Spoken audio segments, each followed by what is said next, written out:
Welcome to Unity of Wilmington's live stream, our virtual online service. I'm Reverend Nickie Golden. This is Reverend Mindy Tucker on the bowls right now. Mindy will be giving you the lesson.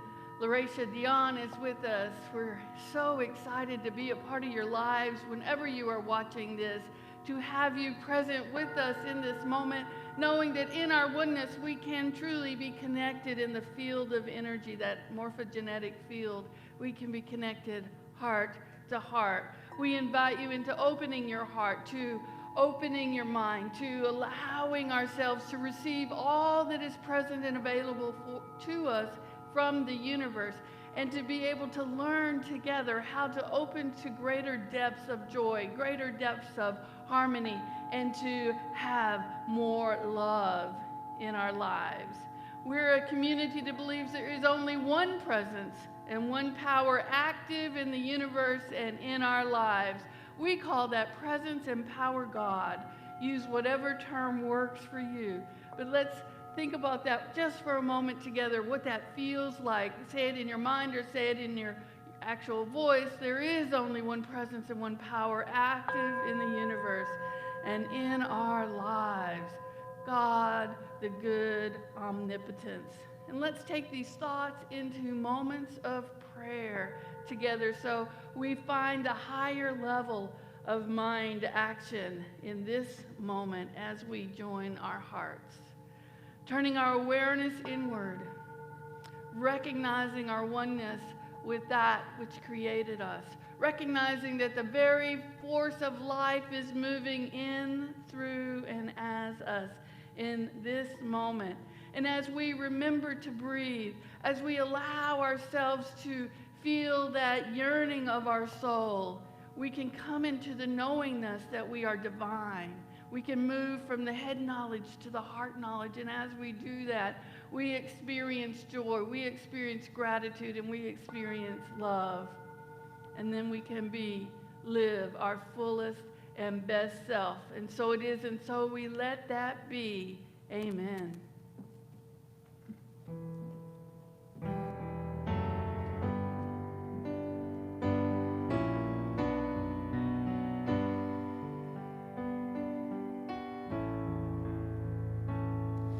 Balanced steel and spinning wheel across the blacktop.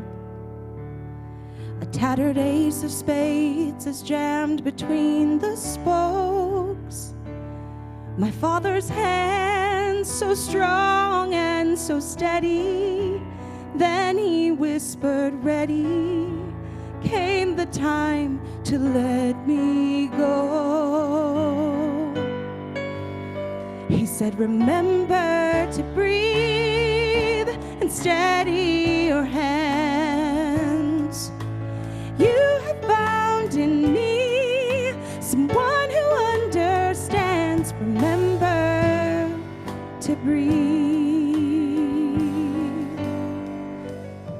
How the years fly by and I can't seem to stop them. I can't believe it's me that's standing here today. I'm happy to be with you, excited but I'm scared. Spirit holds my hand and says to me, it says remember to breathe and steady your hands. You have found in me someone who understands what it means to be scared, to face the unknown. Seems so simple, yet it's easy to forget. Remember to breathe.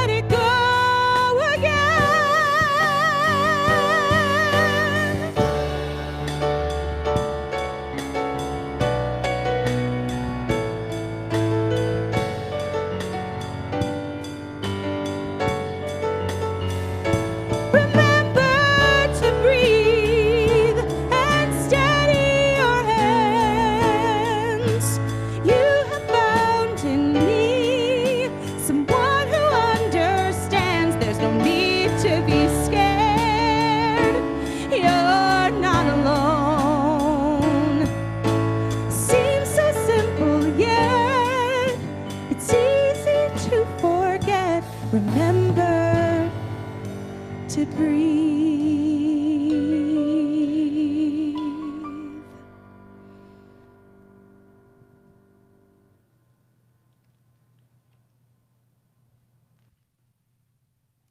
Today is my son Mark's first Father's Day. And Mark would say that the longing of his soul has something to do with dance and surfing. His father would say that longing of the souls had something to do with sailing. And my father would say the longing of the souls had something to do with deep sea fishing. But in spiritual community, we recognize that the longing of our souls is something more. Something more. Myrtle Fillmore, the co-founder of Unity, wrote a book, How to Let God Help You, and she used the longing of our souls as a chapter title. That's where this talk title came from, the chapter title in How to Let God Help You. And what she turns our attention to is that the longing of our souls is that dissatisfaction from recognizing that we have not yet mastered our holiness.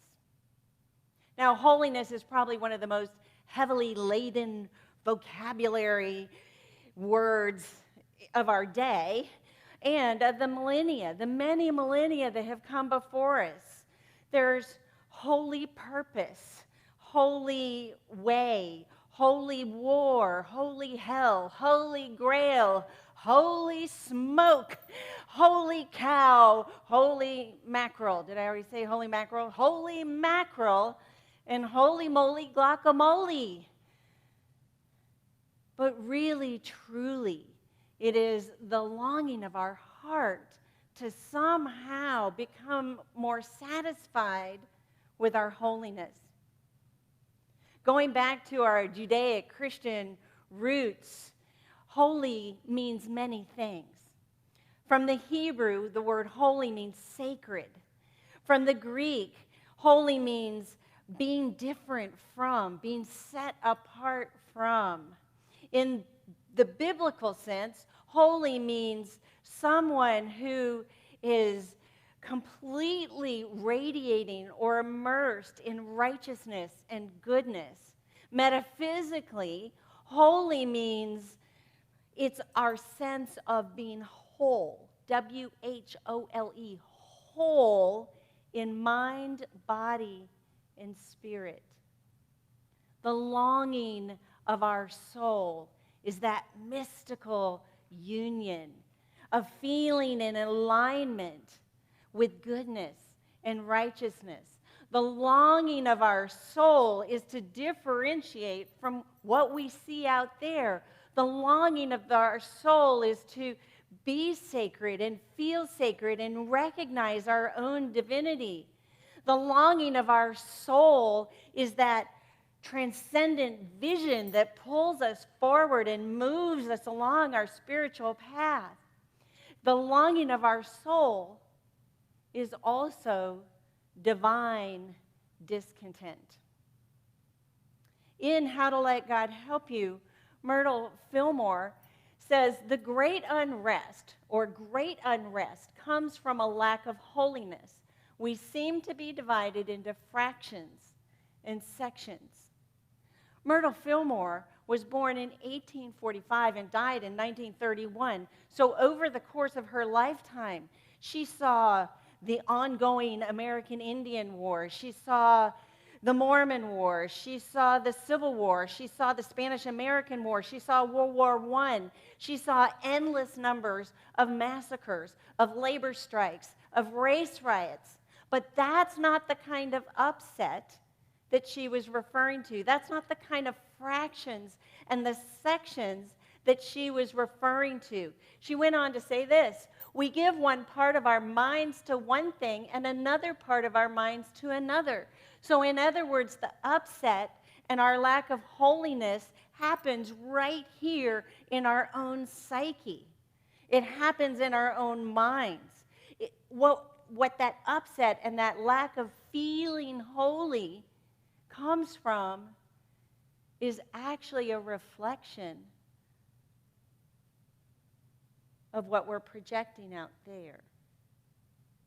The longing of our souls is to find peace and love and joy within so that we can experience that same love, joy, and peace as a reflection without.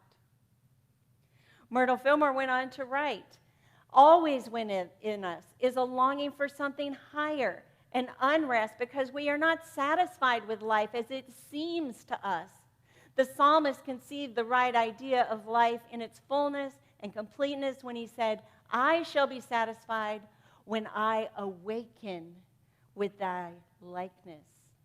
The longing of our souls is that spark that's awakening within us, our holiness. So what likeness are you looking for? A family in Chattanooga, Tennessee, adopted 2 young girls. The young girls looked very different than the blonde-haired, blue-eyed parents, both in their coloring and their ethnicity.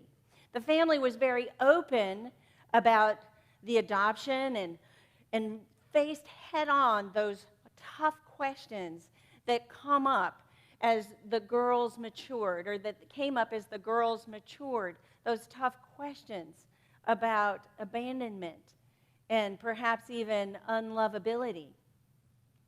The greatest challenge came when the younger daughter turned 30 years old and learned that her birth father had passed away.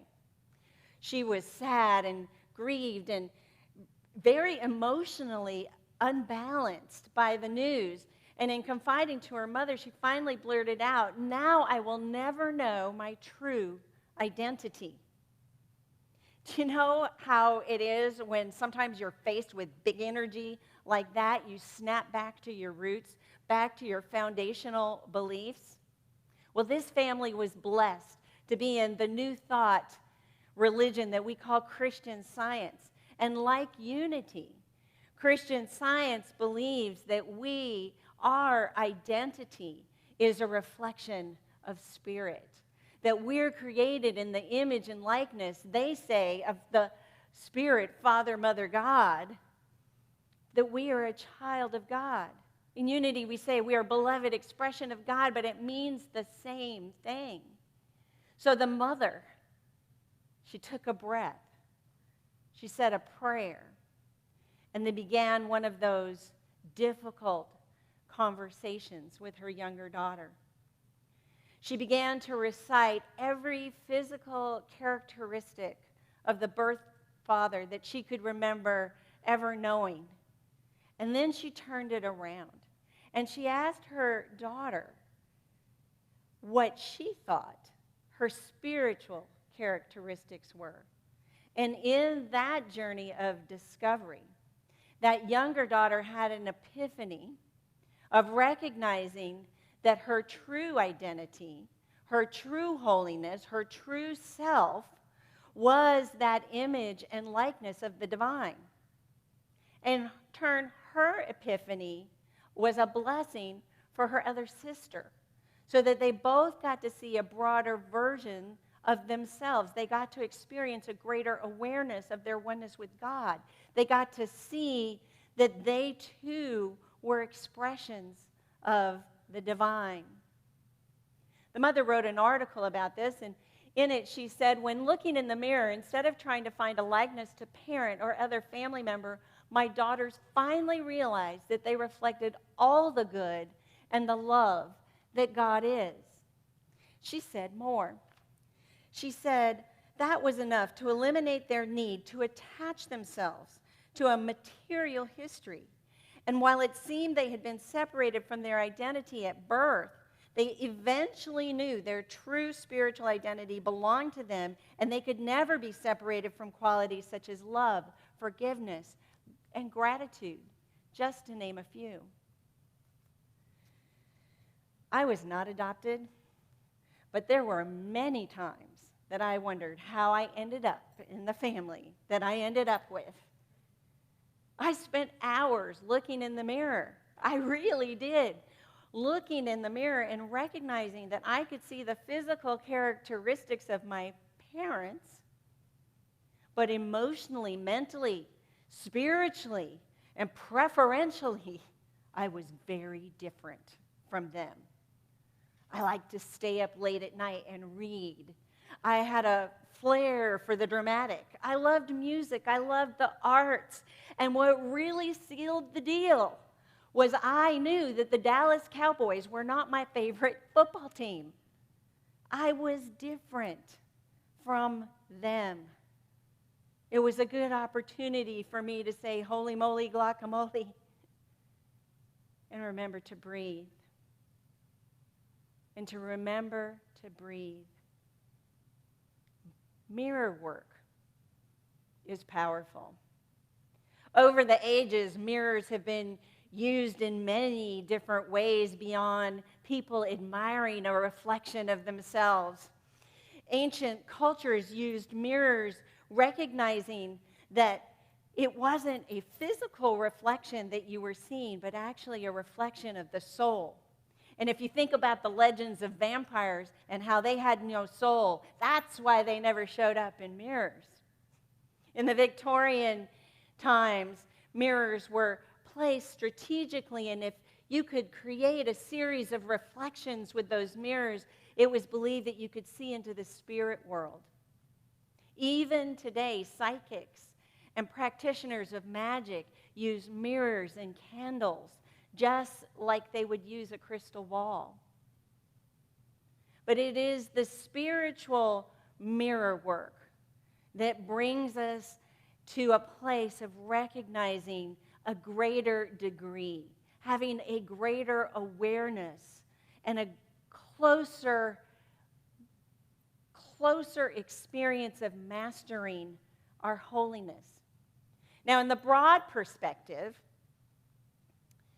mirror work is about recognizing that everything we see on the outside is a reflection of our innermost emotional state. It's an inner reflection of our beliefs and our patterns of being. It's a reflection of our conscious and our unconscious thoughts. So any person we meet, any circumstance we find ourselves in the midst of, is a reflection of what's going on in here. Now, this can be, just imagine how transformative mirror work could be when we recognize that everything that happens is for us. And there's an opportunity for picking it up as a gift and saying, what can I learn from this? What in this person or what in this situation is an opportunity for me to say, I want to amplify more of this goodness that's in me, or I want to transmute something that is clearly not serving my highest good. Or we could blame the mirror. It's all their fault. They made me mad. They made me sad. They made me angry. They made me depressed. And if you just stop for a moment and look, how many fingers are pointing out and how many fingers are pointing right back at us? It's an opportunity. It could be a gift. This person or circumstance is here for our illumination. This person or circumstance is here because we are being called by the longing of our souls to experience more of our holiness, to master the satisfaction that comes from aligning our goodness and righteousness with the goodness and righteousness of the divine. If we are seeing bad behavior or a poor choice of words out there, look inside and notice where we are holding bad behavior and a poor choice of words in here.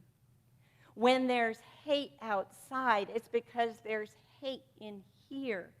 When we see something that upsets us,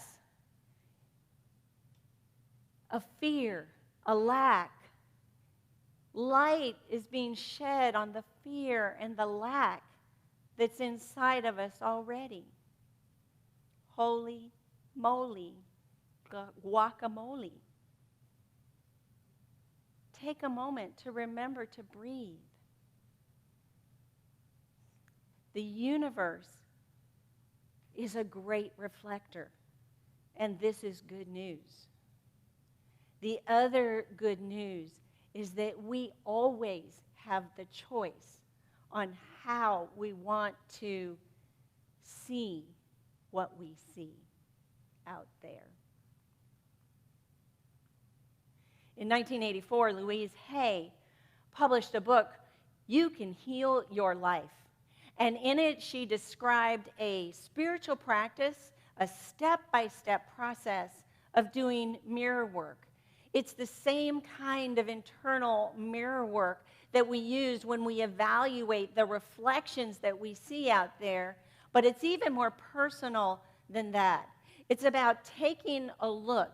It's about using our eyes, our own eyes, as a portal to the soul, and eventually realizing, eventually experiencing more of our holiness.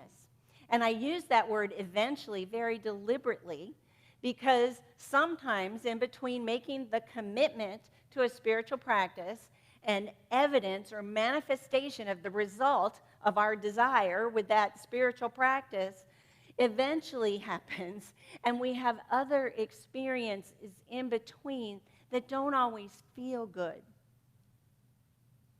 that aren't always pretty. But when we choose to use them as a gift, as an opportunity for further exploration, we surely, certainly do arrive at a place of greater satisfaction, of holiness, of knowing our oneness with God, of mystical union, of an alignment, a greater alignment with goodness and righteousness. Now, the process looks like this. Number one, commit to doing the work. Commit to doing the work, because when we commit to something, we're making an agreement with ourselves. And when we make an agreement and keep an agreement with ourselves, we're building trust. Just like when we make agreements with other people and we keep them, we're building trust. So making the commitment to engage in the practice is a way of building trust within ourselves. Louise Hay says, make the commitment for 21 days. Number two, choose a specific time of day. Why? Because it doesn't matter if it's morning or night, first thing in the day, last thing before you go to bed, on your lunch break. It doesn't matter when you do it, but choosing a time enables you to be consistent with the practice. Set your alarm. Oh, it's 11:30. I'm on lunch. I need to go and do my practice. Find a mirror. Better yet, bring your mirror with you so that you're not in the public restroom gazing in to that portal to your soul. Step number three, choose and or create affirmations. There are affirmations that are universally true, but what's really important here is that you choose affirmations that are authentic to you. I am divine is a universal truth, but it may not be authentic to you. Authentic to you might be, I am beginning to see my divinity.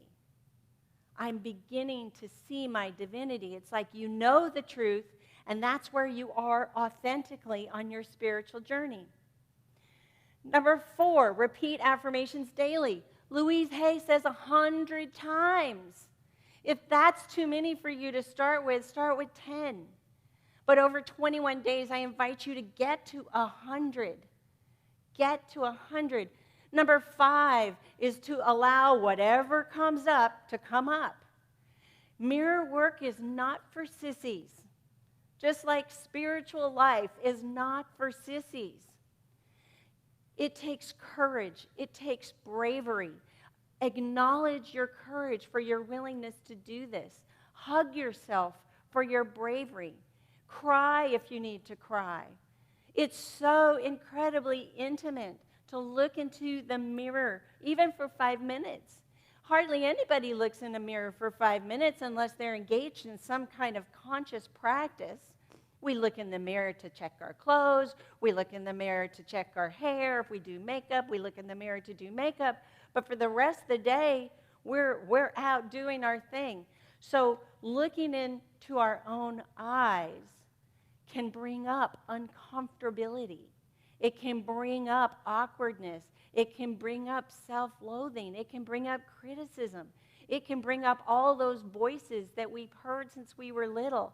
And those are just voices that need to be heard and released. So stay with it. Allow whatever comes up to come up. And then number 6 is record your discoveries. Now, I am just about the worst journaler on the planet. I am not one for long, flowy paragraphs. It's just not my thing to pour my heart out on paper. So when I set up recording my discoveries, I give myself permission to use a sentence or 2, or better yet, bullet points. You know what works for you. Commit to the practice. Stay with the practice. Record your discoveries. And I guarantee you, you will have progressed in your spiritual journey. You will have evolved in your spiritual journey, mastering more and more of your holiness. Take a breath. Myrtle Fillmore ends the chapter by saying this: so let us go to the source of all help, all life, all supply, and all opportunity, and build up the consciousness of health and plenty. Instead of struggling in an outer way, let us go within and build a foundation for real success and prosperity and satisfaction. I'm going to put up the affirmations that we'll use in our meditation, in our process of going within. I am lovable. I am discovering my lovability. I am divine. I am beginning to see myself as divine. I am holy. I express more of my holiness every day. So breathe. Remember to breathe. And come into a place and a position where you can close your outer eyes and begin turning inward. Inward toward the longing of your soul. Using the goodness you know, the righteousness, and the alignment that is familiar to you as a pathway, as a holy way to mystical union,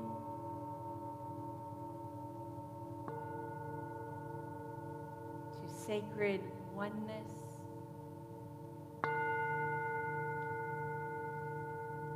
to a differentiation of the outer from your innermost emotional self, your foundational beliefs, patterns of being, conscious and unconscious thought. Using the breath to journey deeper and deeper inward, deeper and deeper to the heart of your soul. A soul that is the image and likeness of the divine. A soul that is good, a soul that is love, a soul that is wisdom, life, understanding, a soul that is the very heart of the mother and the father.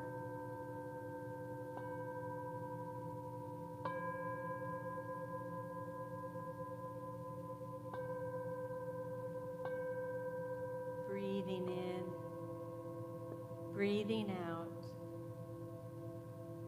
holding ourselves as sacred, as mystical,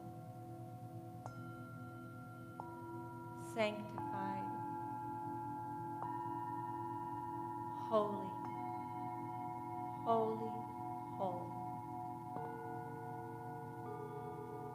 A complete union of our mind, our body, and spirit.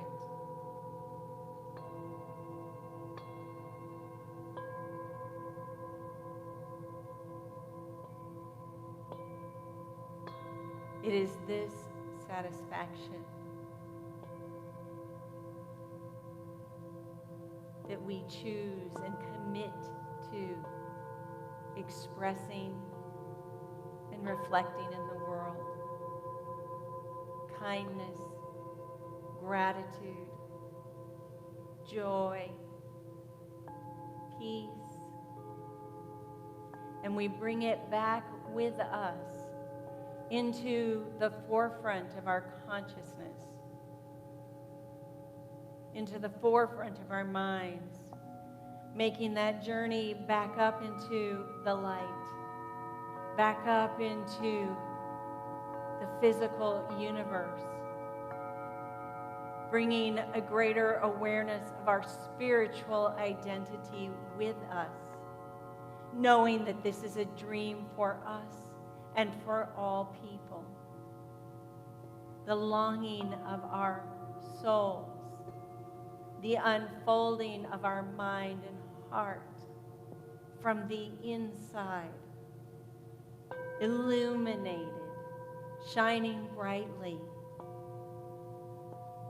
coming back into this time and this place with full awareness of the weight of our body, the light of the room, the physical space where we are on the planet, with gratitude for time well spent.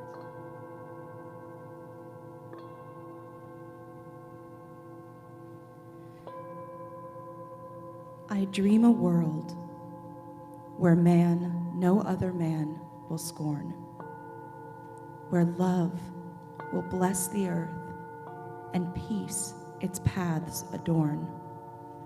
I dream a world where all will know sweet freedom's way, where greed no longer saps the soul, nor avarice blights our day. A world, I dream, where black or white, whatever race you be, will share the bounties of the earth, and every man is free. Where wretchedness will hang its head, and joy, like a pearl, attends the needs of all mankind. Of such I dream, my world. If you have been touched, moved, or inspired by anything you've heard today, I want you to know that Unity of Wilmington is an organization that exists because of your love offerings, because of your generosity. I have a number of ways to give on the screen behind me. You can go to our Facebook page and donate there. You can go to our website, unitywill.com, and right there on our homepage on the top right corner is a donate button. You can donate through PayPal, or if you wish to send us a check, it is 717 Orchard Avenue, Wilmington, North Carolina, 28403. And for your generosity and support, we are deeply grateful. We bless your gifts by saying, divine love through me blesses and multiplies all that I am, all that I give, and all that I receive, and so it is.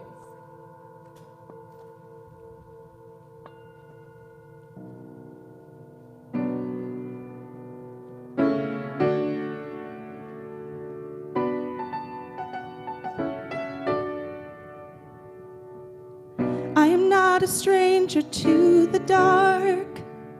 Hide away, they say, 'cause we don't want your broken parts. I've learned to be ashamed of all my scars. Run away, they say, no one will love you as you are. But I won't let them break me down to dust. I know that there's a place for us, for we are glorious. When the sharpest words want to cut me down, I'm gonna send the blood, gonna drown them out. I am brave, I am bruised, I am who I'm meant to be. This is me, look out, 'cause here I come. And I'm marching on to the beat I drum. I'm not scared to be seen, I make no apologies. This is me, oh, oh,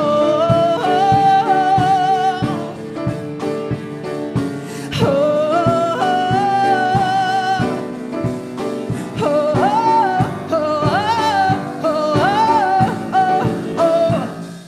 Another round of bullets hits my skin. We'll fire away, 'cause today I won't let the shame sink in. We are busting through the barricades and reaching for the stars. We are warriors, yes, that's what we've become. I won't let them break me down to dust. I know that there's a place for us, but we are glorious. When the sharpest words want to cut me down, I'm gonna send the blood, gonna drown them out. I am brave, I am bruised, I am who I'm meant to be.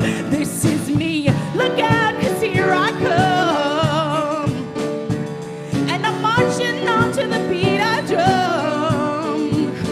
I'm not scared to be seen, I make no apologies. This is me, oh,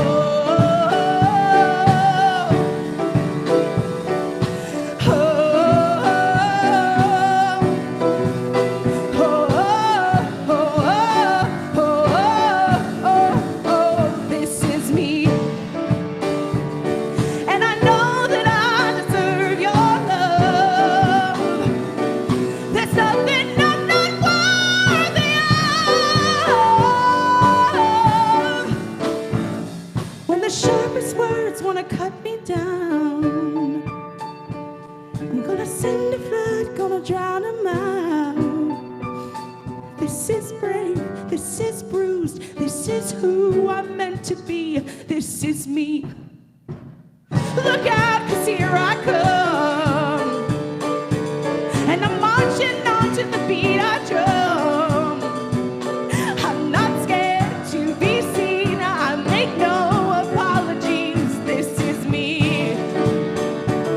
I'm gonna drown them out and send a flood, 'cause I know that I am worthy.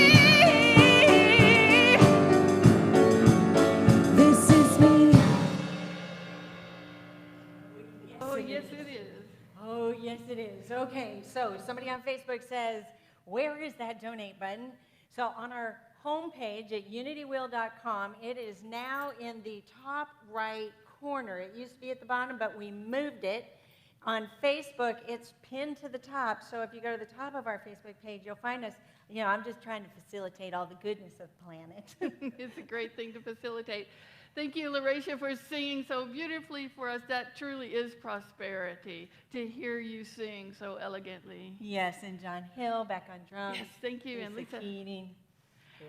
Today's daily word is Father's blessing. I know people have different experiences with fathers, but the beautiful thing is we can have a different experience with anyone who can father us, who can nurture us. And it's up to us. And sometimes that's a hard thing to do. It's that mirror work to open our hearts to the idea that we can be fathered by many. But let's express that. I give thanks for the expressions of fatherly love. Yeah. I give thanks for the variety of expressions of fatherly love. If you are looking for prayer support, Unity of Wilmington is happy to be with you in prayer. There's a number of ways. You can simply call and leave a message at 910-763-5155. You can put a prayer request up on our website, or you can email Reverend Nickie at revnickiegolden@gmail.com, and we will get back to you. We love praying with people.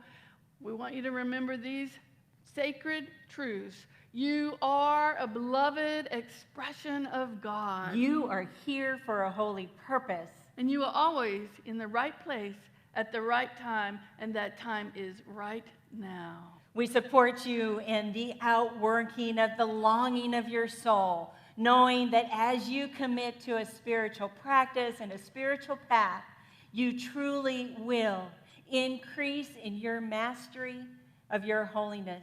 Thank you so much.